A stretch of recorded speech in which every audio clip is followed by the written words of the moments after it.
حضرت عمر کی سادگی اور پھر جناب عمر کی عاجزی جب انسان اپنے اوپر سوار کر لیتا ہے نا، سوار کر لیتا ہے، میں بدکار پرانا خادم کسے در ملی نہیں ٹوئی، اتے واصف یار نے نظر جو کی تھی تے واصف ہی۔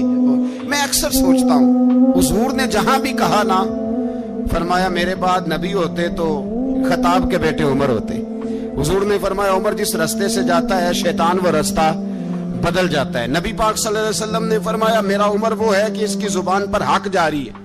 حضور علیہ السلام نے فرمایا 950 سال حضرت جبریل میرے عمر کی شان بیان کریں تو ان کی عظمت ختم نہیں ہوتی۔ 950 سال جبریل عظمت بیان کرے تو ختم نہیں ہوتی۔ یہ بات ہے حضرت عمر کی، اور فرمایا عمر ابو بکر کی نیکیوں میں سے ایک نیکی ہے، یہ شان ہے اب عمر فاروق رضی اللہ تعالیٰ عنہ کی۔ حضور نے فرمایا میرے بعد نبی ہوتے تو عمر ہوتے، جس گلی سے عمر آئے شیطان رستہ بدل جائے۔ میرے عمر فاروق کی شان 950 سال بیان ہو تو ختم نہ ہو۔ عمر کی زبان پر اللہ حق بیان کرتا ہے، جو عمر کہتا ہے وہی رب کر دیتا ہے۔ حضور ساری زندگی فضیلتیں بیان کرتے رہے، عمر جواب میں کیا کہتے ہیں؟ کوئی بتائے نا کہ یہ والی حدیثیں کبھی عمر نے بھی روایت کی ہوں کہ حضور نے میرے بارے میں یہ کہا ہے۔ یہ روایتیں وہ روایت نہیں کرتے، ان سے جب لوگ کہتے عمر تیری بڑی بات ہے تو عمر رو پڑتے، کہتے میں تو اونٹ چرانے والے باپ کا بیٹا ہوں، میں تو اونٹ چرانے والے باپ کا بیٹا اونٹ چرا۔ اس سے آگے عمر گئے ہی نہیں ساری زندگی، اس سے آگے لفظ ہی نہیں ادا کی۔ اور میں تو بھائی اونٹ چرانے والا، میرا باپ تو اونٹ چرایا کرتا تھا، 10 اونٹ تھے، میری ڈیوٹی ہوتی تھی، سنبھالے نہیں جاتے تھے، ابا ڈنڈوں سے مارتا تھا۔ ساری زندگی عمر حج کرنے گئے، ایک خشک تنا کھجور کا عمر فاروق رضی اللہ تعالیٰ عنہ نے اس کو اپنے کلاوے میں لیا، رونے لگے۔ لوگوں نے کہا عمر کیا ہوا؟ فرمانے لگے یہاں میں اونٹ چرایا کرتا تھا، یہاں میں اونٹ چراتا تھا، 10 اونٹ سنبھالے نہیں جاتے تھے۔ دیکھو رسول اللہ کی شان، آج ساری امت چلانے کا طریقہ عطا فرما دیا ہے۔ ساری نظریے سے پیار۔ یار پیسہ کس کو برا لگتا ہے؟ آپ جس آدمی کی 50 کروڑ کی پراپرٹی ہے اس کو پوچھیں سب سے غریب، آپ کو وہی نظر آئے گا۔ وہ کہے گا میں ٹائٹ ہوں، حالات بڑے۔ میں کئی باری پوچھے انہوں نے، میں کہتا ترجمہ بھی 10 چھڑوں کی ہے، ہمیں تو سمجھ نہیں آتی۔ اور ٹائٹ حالات کون سے ہوتے ہیں جی؟ جس آدمی کا کروڑوں میں کاروبار ہے نا، اس کو آپ چھیڑے وہ رونے لگ جائے گا، رونے۔ تو کئی میں نے ایسے دیکھے ہیں کرائے کا مکان ہے، ان سے پوچھے صاحب کیا حال ہے، تو کہتے ہیں جتنی اللہ نے شان والی زندگی ہمیں عطا کی ہے کسی کو نہیں دی۔ اس کا مطلب ہے خوشی بھی یہی ہے اور غم بھی یہی، اندر سے خوشی ہے، اندر سے ہی۔ تو نے اگر راضی رہنا ہے تو ادھر سے رہنا ہے، ناراض رہنا ہے تو بس اپنے آپ کو خوش رکھے گا تو ہو جائے گا۔ سارے صحابہ مل کے آئے، کہنے لگے عمر فاروق سے کہنا ہے نبی پاک کے زمانے میں تو ظاہراً غربت تھی، ابو بکر کے دور میں بھی غربت تھی، اب تو بڑا محال ہے۔ عمر سے سفارش کرو کہ عمر نیا کرتا پہنا کرے۔ ملکوں کے سفیر آتے، عمر وہی پھٹی پرانی چادر اوڑھ کے، اور وہی کئی جگہ پہ پیوند لگے سوٹ پہن کے سفیروں کے سامنے بیٹھ جاتا ہے۔ عمر کو مشورہ دو، طے ہو گئی بات۔ سب نے جب مشورہ دے لیا تو سارے کہنے لگے یہ بتاؤ شیر کی مونچھ کو ہاتھ کون لگائے گا؟ کہنا کس نے ہے؟ بندہ بھی تو ڈھونڈو نا۔ نے کہا جناب میرا یہ خیال ہے کہ مولا علی شیر خدا کہیں گے، کیونکہ جس شخص کی عمر کو سب سے زیادہ حیا کرتے دیکھا وہ شیر خدا مولا علی ہے رضی اللہ تعالی علی کہیں گے۔ اس لیے کہ جناب علی تو کئی دفعہ جب گفتگو کرتے تھے تو حضرت عمر چپ کر جاتے تھے اور فرماتے تھے علی نہ ہوتا تو میں ہلاک ہو جاتا۔ تو کہا علی سے کہو۔ جناب علی شیر خدا کو بلایا، کس کام کے لیے جی؟ اللہ اکبر۔ یہ ذرا اپنے اس دور پہ اس بات کو ذرا لاکا جناب ان سے کہیں کہ زیادہ نہیں، ایک کرتا نیا پہن لے، سفیر آتے ہیں وزیر آتے ہیں تو ایک کرتا نیا پہن لے۔ حضرت علی کو بلایا، فرمانے لگے کوئی اور بات ہوتی تو میں کہہ دیتا، یہ والی میں نہیں کہہ سکتا۔ کوئی اور ہوتی تو میں عمر کو کئی دفعہ کہہ دیتا ہوں، جلال میں بھی تو سن، یہ والی میں نہیں کہہ سکتا۔ میں تمہیں ایک مشورہ دیتا ہوں۔ کہ وہ کیا؟ کہنے لگے سیدہ عائشہ صدیقہ سے کہو وہ مومنوں کی ماں ہے، عمر ٹالے گا نہیں۔ اماں جی سے جا کے کہا اماں جی نیا کرتا عمر سے کہیں پہن لیں، وزیر آتے ہیں بڑے بڑے لوگ، تو چلو کوئی عرض نہیں۔ اماں جی نے کہا اچھا کوئی بات نہیں، میں بلا لیتی ہوں۔ جناب عائشہ نے پیغام بھیجا، جب خادم نے کہا نا مصطفیٰ کے گھر سے پیغام آیا ہے، تو 20 لوگ بیٹھے تھے، عمر کانپتے ہوئے اٹھے، کانپتے دوڑے۔ حضرت عائشہ پردے میں تھی تو فرماتی ہیں عمر اتحیات کی حالت میں بیٹھ گئے۔ کہا اماں جی دیر تو نہیں ہو گئی مجھے آنے میں؟ کہا نہیں، ٹائم پہ آ گئے ہو، کس لیے بلایا تھا؟ کہا عمر دیکھو غربت کے معاملات اور ہوتے ہیں، جب اللہ آسانی دے تو کوئی چیز استعمال کرنا حرام نہیں ہوتی، اگر حرام ہے تو بتاؤ۔ کہا نہیں اماں جی حلال ہی ہے۔ تو فرمایا پھر اتنے سفیر آتے ہیں، مشیر آتے ہیں، اب تو مال غنیمت بڑا آتا ہے، ڈھیر لگ جاتے ہیں مسجد میں، تو چل ایک نیا کرتا تم بھی پہن لیا کرو، اور آپ نیا کرتا پہنو گے تو دھاگ بیٹھے گی غیروں پر۔ تو صحابہ کا مشورہ ہے کہ آپ نیا لباس پہنے۔ اماں جی کہتی ہے میں نے حکم دیا تو عمر چپ کر گئے، گردن جھک گئی۔ تھوڑی دیر کے بعد سیدنا عمر فاروق نے سر اٹھایا تو داڑھی پہ آنسو گر رہے تھے، رو پڑے، کہنے لگے پاک محبوب کی پاک بیوی جیسے حکم کرتی ہو میں حاضر ہوں، پر مجھے وہ والا لباس پہنانا جو میرے مصطفیٰ نے پسند فرمایا ہے۔ اگر یہ رنگ رسول پاک کا ہے تو میں حاضر ہوں، اور اگر نبی پاک کا نہیں تو پھر جیسے آپ حکم کریں۔ جناب عائشہ کہتے ہیں عمر روئے تو میں زیادہ روئی، میرا پلو بھیگ گیا آنسوؤں سے۔ میں نے کہا عمر آپ جائیے۔ عمر یوں نکلے تو جو صحابہ کھڑے تھے وہ کونے میں تھے، سارے آ گئے۔ کہا اماں جی کیا بناؤ؟ فرمایا بھائی تم سب جو باتیں کہتے ہو وہ اپنی جگہ ٹھیک ہیں، پر عمر جو بات کرتا ہے وہ سب سے زیادہ ٹھیک ہے۔ عمر جس پہلو پر بات کرتا ہے وہ یار ایسی عاجزی، ایسا رنگ، ایسا انداز، ایسا طرز حیات، ایسی زندگی۔ اولاد کے معاملے میں لوگ بزدل ہو جاتے ہیں، بزدل۔ پر حضرت عمر کا بیٹا مصر گیا، وہاں سے کمائی کر کے لایا، تجارت کرنے گیا، لاکھوں کا مال۔ کون سا باپ ہے دنیا میں جس کا بیٹا باہر سے پیسے لے کے آئے تو ابا تفصیل پوچھے کہ بیٹا کہاں سے کمائے، کہاں سے لایا، کتنے ملے، کیوں آئے؟ کون سا باپ تفصیل پوچھتا ہے؟ ابا تو کہتا ہے لا صحیح، اور تعریفیں کرتا ہے میرا بیٹا بڑی کمائی کرتا ہے۔ کبھی پوچھا ہے اس سے کہ ڈیوٹی صحیح دیتا ہے کہ نہیں؟ کبھی پوچھا ہے کہ تو ایمانداری کی روزی لاتا ہے کہ حرام کی کماتا ہے؟ یہ باپ کی ذمہ داری ہے، یہ اماں کی ذمہ داری ہے۔ پھر کہتا ہے بیماری کیسے آ گئی، پریشانی کیسے آ گئی؟ تو نے کبھی سوال کیا اپنی اولاد سے؟ حضرت عمر فاروق رضی اللہ تعالیٰ عنہ کا بیٹا مصر سے پیسے کما کے لایا تو جناب عمر نے بلایا، فرمایا بیٹے اتنی تو تیرے پاس راس ہی نہیں تھی، تھوڑے سے تو پیسے لے کے گیا تھا، اتنی کمائی کیسے ہو گئی؟ اتنے تو پیسے نہیں تھے صاحب، کہاں سے کمائی لائے؟ اس نے کہا ابا جی وہ جو میرے چچا ہے نا مصر کے گورنر، آپ کے دوست، انہوں نے میری مدد کی ہے۔ فرمایا جتنے لوگ گئے تھے سب کی ہے مدد اس نے؟ کہا نہیں صرف میری کی۔ فرمایا تیری کیوں کی؟ تیری کیوں کی؟ کہا حضور آپ کے دوست ہیں۔ فرمایا چپ کر، حضور انہوں نے مجھے اتنے پیسے دیے، میں نے کاروبار میں ڈالے تو نفع آیا تو میں ان کی رقم دے کے۔ فرمایا خاموش ہو جا، باقی جتنے لوگ گئے تھے سب کی مدد کی اس نے؟ کہا نہیں حضور صرف میری کی۔ فرمایا اس نے تیری مدد نہیں کی، اس نے خلیفہ کے بیٹے کی مدد کی، اس لیے کہ وہ خلیفہ کو اپنے حق میں نرم کر سکے۔ فرمایا آدھا مال تیرا ہے، آدھا مال غنیمت کا ہے، مال خزانہ کا ہے، مسلمانوں کا ہے، اس لیے کہ تو جو وہاں سے مال کما کے لایا ہے وہ اپنے باپ کے خلیفہ ہونے کی وجہ سے کما کے لایا ہے، لہذا رکھ ادھر۔ یہاں کہتے ہیں کدھر سے آیا، کیسے آیا، کون سا حساب دیں، کیا کریں؟ او بھائی حضرت عمر رضی اللہ تعالیٰ عنہ کا اپنی اولاد کے بارے میں یہ رنگ ہے۔ ایک جنگ سے نا خوشبو آئی، خوشبو بڑی مہنگی ہوتی تھی، عرب میں خوشبو آج بھی بڑی مہنگی ہے، وہ زیادہ استعمال کرتے ہیں۔ میری باتوں کی سمجھ آ رہی ہے میرے بھائیوں؟ بڑی مہنگی خوشبو تھی۔